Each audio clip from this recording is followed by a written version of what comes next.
Kenapa ramai trader boleh perform cantik dalam demo account tapi bila masuk live trading terus rugi? Adakah strategi itu sebenarnya yang tak menjadi ataupun ada benda lain yang kita tak nampak? Dalam video ini saya akan tunjukkan perbezaan sebenar antara demo trading dan live trading dari segi execution, emosi dan psikologi.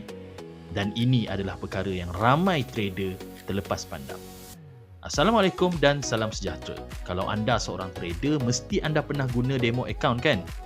Demo account memang penting, especially untuk beginner, belajar platform, test strategi dan faham market movement. Tapi masalahnya, ramai trader anggap bila mereka profit dalam demo, mereka akan profit juga dalam live. Hakikatnya, demo dan live trading adalah dua dunia yang berbeza. Dalam video ini, kita akan fokus kepada 3 perbezaan utama. 1. Execution.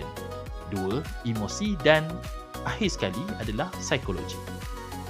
Baik, kita mulakan dengan execution. Execution bermaksud bagaimana order kita diproses dalam market. Dalam demo account, order biasanya instant, tiada slippage. Spread nampak stabil, semua nampak perfect. Tapi demo hanyalah simulasi market. Tapi bila anda masuk live trading, situasinya berubah. Dalam live account, akan ada slippage, spread boleh jadi lebih besar, especially masa news, order mungkin tidak fail pada harga yang sama. Contoh mudah, anda nak buy pada harga 1.1000. Dalam demo, anda dapat entry tepat 1.1000. Tapi dalam live, mungkin anda masuk pada 1.1002 atau 1.1003. Perbezaan ini nampak kecil, tapi kalau berlaku berulang kali, ia akan efek result anda secara keseluruhan. Lebih-lebih lagi, kalau anda scalper atau menggunakan stop loss yang kecil. Jadi kesimpulannya, demo adalah keadaan ideal. Live adalah keadaan sebenar market. Sekarang kita masuk kepada perbezaan yang paling besar, iaitu emosi. Dalam demo trading, anda tak takut loss, anda tak rasa stres, anda boleh ikut plan dengan tenang. Sebab apa? Sebab duit sebenar tidak terlibat. Tapi dalam live trading, situasi berubah sepenuhnya. Bila duit sendiri masuk dalam market, setiap loss terasa berat. Setiap floating negatif buat kita gelisah dan kita mula overthink. Contoh situasi biasa dalam demo, anda cut loss ikut plan tanpa masalah. Tapi dalam live, anda mula fikir, tak apa, hold dulu, mungkin market akan reverse. Atau dalam demo, anda tunggu setup yang cantik. Dalam live, anda masuk trade tanpa signal sebab takut miss peluang. Ini dipanggil FOMO, iaitu Fear of Missing Out.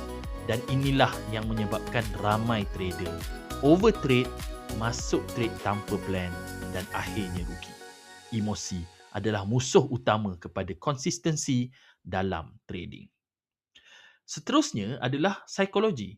Ramai trader ingat trading hanya tentang strategi. Tapi sebenarnya trading adalah lebih kepada kawalan diri. Demo account tidak melatih psikologi sebenar. Dalam live trading, anda akan berdepan dengan fear, iaitu takut rugi, greed, iaitu nak untung cepat, dan revenge trading, nak balas loss. Contoh, anda loss satu trade. Secara logik, anda patut tunggu setup seterusnya. Tapi disebabkan emosi, anda terus open trade baru tanpa signal. Semata-mata nak cover loss tadi. Dan biasanya, ini akan menyebabkan loss yang lebih besar. Ini dipanggil trading spiral. Semakin anda kejar loss, semakin besar risiko anda. Trader yang berjaya bukanlah trader yang sentiasa betul, tapi trader yang mampu kawal emosi, ikut plan dan disiplin dengan risk management.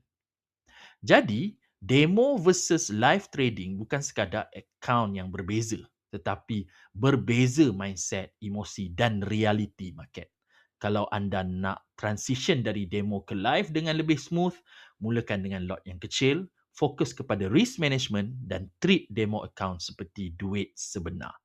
Yang paling penting, latih psikologi anda, bukan hanya strategi. Sebab dalam jangka masa panjang, psikologi akan menentukan sama ada anda berjaya atau tidak dalam trading.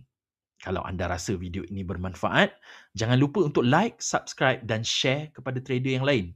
Jumpa lagi dalam video yang seterusnya.